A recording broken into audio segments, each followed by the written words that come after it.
Saviez-vous que le pont de Brooklyn tient bon depuis plus d'un siècle, grâce à 14 000 km de câbles en acier? Alors, qu'est-ce qui, dans le processus de fabrication, permet à ces brins d'acier de supporter des structures colossales? Pour créer un câble à la fois solide, résilient et fiable pour des missions où la vie est en jeu, le voyage commence dans les mines de minerais de fer et se poursuit dans l'acierie. Là, les alliages sont fondus à des températures brûlantes, coulés en billettes, soumis à des inspections rigoureuses, puis transformés en fils et torsadés pour former les câbles finis, prêts à servir des projets à travers le monde.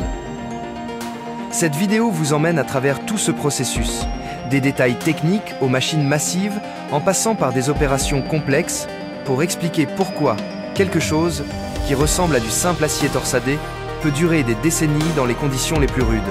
Le câble d'acier est né dans les années 1830, dans les mines profondes d'Allemagne, quand les cordes de chanvre ne pouvaient plus supporter les charges.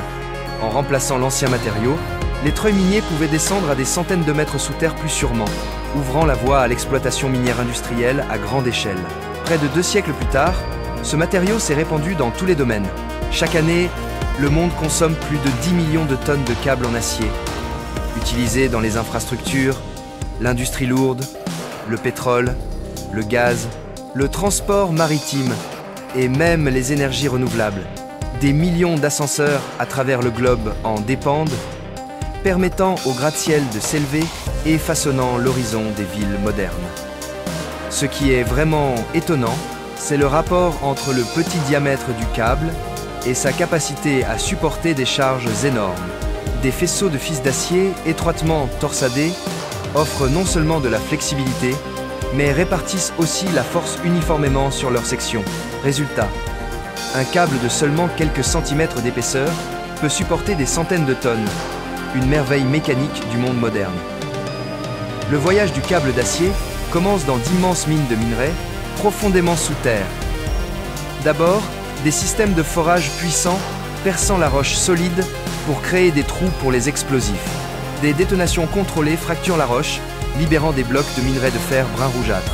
Ensuite, d'énormes excavatrices hydrauliques soulèvent des blocs pesant des dizaines de tonnes et les chargent sur des camions miniers capables de transporter des centaines de tonnes. Ces camions circulent sans arrêt sur des routes dédiées pour sortir le minerai de la mine. Dans la zone de stockage, le minerai est déversé dans des trémies et transféré sur des convoyeurs s'étendant sur des centaines de mètres. Là, des cribles vibrants et des séparateurs magnétiques éliminent la saleté, le sable et autres impuretés grossières. Le minerai pré-traité est souvent concassé en morceaux plus petits pour faciliter le transport et la fonte. Ensuite, des wagons spécialisés et des navires de fret en vrac prennent le relais, chacun transportant des milliers de tonnes à la fois. Ce cycle d'extraction et de traitement initial fonctionne sans pause, assurant un approvisionnement constant pour l'industrie de l'acier et garantissant assez de matières premières pour la production de câbles. Quand les trains de minerai arrivent à l'acierie, le processus de fonte commence. Des milliers de tonnes de minerai de fer, mélangés à de la ferraille recyclée, sont chargés dans un énorme four à arc électrique, aussi haut qu'un immeuble de plusieurs étages. À l'intérieur, de gigantesques électrodes en graphite conduisent d'immenses courants, générant une chaleur dépassant 2900 degrés, assez pour fondre le métal solide en une masse tourbillonnante qui brille comme de la lave volcanique. Pour donner à l'acier ses propriétés mécaniques désirées, les ingénieurs ajoutent soigneusement du manganèse pour augmenter la résistance, du chrome ou du nickel pour la résistance à la corrosion et du silicium pour améliorer la ductilité. En même temps, de la chaux vive et du spat fluor sont ajoutés, formant une couche de scorie qui flotte à la surface, agissant comme un filtre naturel. Ces scories absorbent les impuretés et affinent le métal fondu, le rendant plus propre et plus solide. Le mélange est agité en continu par d'énormes électrodes, tandis que des capteurs modernes surveillent l'équilibre chimique avec précision, s'assurant que chaque lot d'acier répond à des normes strictes. Une fois l'acier fondu affiné, atteignant la pureté et la composition chimique requise, il passe à l'étape de couler. Contrairement à l'époque où l'on coulait lot par lot, aujourd'hui, l'acier chaud est coulé en continu dans des moules en cuivre équipés de systèmes de refroidissement à eau forcée. Dès que le métal liquide touche les parois froides du moule, La coquille extérieure se solidifie instantanément, tandis que le cœur reste fondu. La solidification progresse de l'extérieur vers l'intérieur, formant des billettes solides de plusieurs mètres de long, généralement avec une section carrée ou rectangulaire. Juste après avoir quitté le moule, les billettes, encore à des milliers de degrés, sont envoyées directement au laminoir primaire pour profiter de la chaleur résiduelle. Là, d'énormes rouleaux en acier allié, chacun mesurant jusqu'à plusieurs mètres de diamètre, tournent en continu, exerçant une pression immense sur la billette.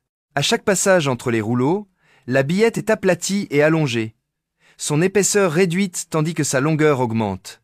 Ce processus se répète à travers plusieurs cages de laminage, transformant progressivement la billette d'une section carrée ou rectangulaire en forme semi-finie plus petite, comme des barres rondes, des bandes plates ou des dalles longues. La haute température maintient l'acier ductile, lui permettant de se déformer sans se fissurer. En même temps, les forces mécaniques répétées réalignent la structure interne des grains, rendant l'acier plus uniforme, plus solide et plus stable avant qu'il n'entre dans l'étape de tréfilage. Après avoir été laminé à chaud en produit semi-fini, l'acier est envoyé à la ligne de laminage à froid pour être transformé en fils plus fins avec des dimensions précises. Le processus commence par le refroidissement des barres encore chaudes du laminoir à l'aide d'un système de pulvérisation d'eau à haute pression. Ensuite, l'acier passe à travers une série de cages de laminage. Chaque cage contenant de grands rouleaux en alliage qui appliquent une pression massive, amincissant et allongeant progressivement la barre à chaque passage. La section de l'acier, qu'elle soit carrée ou rectangulaire, est réduite et remodelée en forme ronde ou plate, adaptée au tréfilage. Une fois dans l'étape de tréfilage, l'acier passe à travers une succession de filières de diamètre progressivement plus petits. Chaque passage rend le fil plus fin, la surface plus lisse et la structure interne plus uniforme. Cette étape est réalisée à température ambiante, mais exige un contrôle strict de la force de traction, de la vitesse et de la friction entre l'acier et la filière. La moindre déviation peut provoquer la rupture du fil, un écart de taille ou une perte de ductilité. Dans les usines modernes, des capteurs laser mesurent en continu le diamètre du fil, couplés à des systèmes de rétroaction automatique qui ajustent la force de traction en temps réel. Le résultat est des bobines de fil d'acier à haute résistance, produites avec une précision dimensionnelle presque parfaite et la durabilité requise pour la fabrication de câbles. Atteindre les dimensions souhaitées n'est que la moitié du chemin. Pour répondre véritablement aux normes mécaniques, le fil d'acier doit subir son prochain test rigoureux, le traitement thermique. À cette étape, le fil est introduit dans un four et chauffé à des températures extrêmement élevées, généralement entre 1500 et 700 degrés Fahrenheit. À l'intérieur du four, l'atmosphère est strictement contrôlée en termes de composition gazeuse et de vitesse de chauffe. La chaleur non seulement rend le fil rougeoyant, mais modifie également sa structure cristalline interne, réalignant le réseau de grains métalliques. Cette transformation donne à l'acier l'équilibre idéal entre dureté pour supporter les charges et ductilité, pour être torsadé sans se casser. Dès que la température cible est atteinte, le fil est guidé hors du four et directement dans la zone de trempe. Là, des jets d'air à haute pression ou des bains de liquide industriel spécialisés, comme l'huile, refroidissent rapidement l'acier, fixant efficacement la nouvelle structure. Juste après le traitement thermique, le fil d'acier entre dans un autre processus essentiel, le revêtement anticorrosion. Selon son usage prévu, chaque brin est recouvert d'une couche protectrice, le plus souvent par galvanisation, au zinc ou un revêtement polymère. Dans des environnements exposés à l'humidité, à l'eau de mer ou à des produits chimiques corrosifs, cette couche agit comme un bouclier invisible, empêchant le fil de s'oxyder avec le temps. Avant le revêtement, le fil est soigneusement nettoyé avec une solution acide douce pour éliminer toute trace de saleté, de graisse et de rouille microscopique. Il est ensuite soit plongé dans un bain de zinc fondu, soit passé à travers un système de revêtement polymère, où la température et la pression sont strictement contrôlées. Le revêtement doit être uniforme, solidement fixé et totalement exempt de poches d'air, car le moindre interstice peut entraîner une détérioration rapide du fil lorsqu'il est utilisé sur le terrain. Même après avoir reçu son armure protectrice contre la rouille et l'eau de mer, le fil n'est toujours pas prêt à servir sur les lignes de front. L'étape d'inspection devient la dernière épreuve, où chaque défaut, aussi minime soit-il, est révélé sous le regard d'instruments avancés. Rien ne peut être caché. Le diamètre doit être précis à la fraction de millimètre près, et la surface ne doit montrer ni déformation, ni distorsion géométrique. Les moindres écarts, s'ils sont ignorés, pourraient provoquer des défaillances catastrophiques à l'avenir. Les données de chaque fil sont enregistrées, analysées et comparées à des normes techniques strictes. Au moindre signe d'irrégularité, le fil est immédiatement retiré de la chaîne de production. Ce n'est pas seulement un contrôle, c'est le processus de sélection ultime, garantissant que seuls les fils d'acier les plus solides et les plus uniformes avancent vers leur prochaine performance sur la grande scène mondiale. Après avoir passé toutes les étapes de traitement et d'inspection, les fils d'acier individuels sont transférés vers la ligne de toronnage pour être torsadés en un câble complet. Le système de toronnage contient des dizaines, parfois des centaines de bobines de fil montées sur d'énormes cadres rotatifs. Lorsque la machine fonctionne, ces cadres tournent rythmiquement autour d'un axe central, tirant les fils sous tension et les torsadant ensemble selon un motif hélicoïdal précisément prédéfini. Avant le début du toronnage, les ingénieurs déterminent le type de cœur approprié. Le cœur peut être en acier, produisant un câble ultra résistant capable de supporter de fortes charges de traction, ou en fibre synthétique comme le polypropylène, rendant le câble plus léger et plus résistant à la corrosion dans des environnements spécialisés. Les fils sont d'abord regroupés en petits faisceaux appelés torons, puis plusieurs torons sont torsadés autour du cœur pour former le câble fini. Tout au long du processus, des capteurs surveillent en continu la tension, l'angle de torsion et les vibrations. Si un fil est trop tendu ou trop lâche, le système s'ajuste automatiquement en temps réel pour maintenir l'uniformité.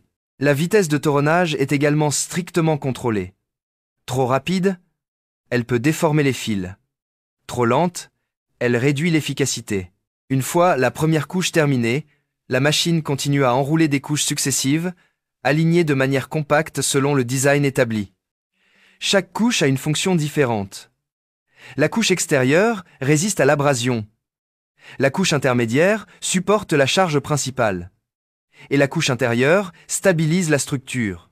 Grâce à cette répartition, le câble fini est à la fois assez flexible pour l'installation et assez robuste pour supporter des charges de centaines de tonnes dans des conditions réelles.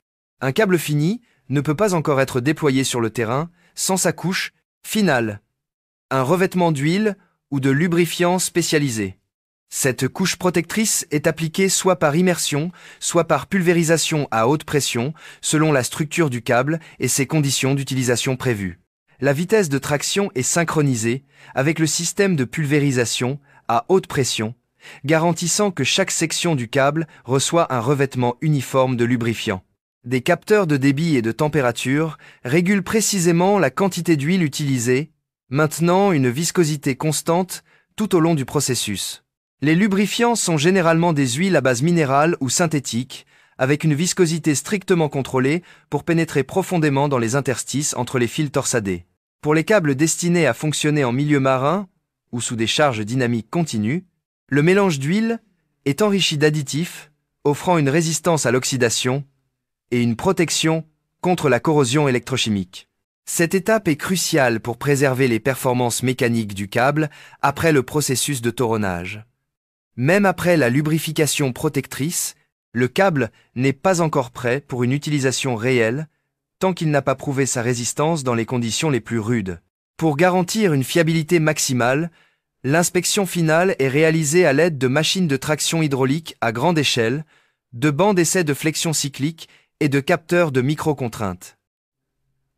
Le câble est tiré en continu jusqu'à sa rupture complète, déterminant sa véritable limite de charge. Dans d'autres tests, il est torsadé et plié à plusieurs reprises sous différentes pressions pour simuler des environnements d'exploitation sévères. Tout signe d'irrégularité, des micro-fissures aux incohérences dans l'uniformité structurelle entraînent un rejet immédiat. Seuls les câbles qui résistent à chacun de ces tests rigoureux sont autorisés à passer à l'étape suivante. Une fois approuvé, le câble est introduit dans un système d'enroulement industriel. La vitesse d'enroulement et la tension sont régulées en continu par un contrôleur central et des capteurs de charge, garantissant que le fil ne se relâche pas ou ne se chevauche pas de manière inégale. Une table tournante fonctionne en synchronisation avec un rail de guidage transversal, plaçant chaque boucle de câble précisément dans son emplacement désigné. Sur les lignes de production avancées, des caméras et des capteurs de déplacement sont intégrés pour détecter et corriger les écarts en temps réel.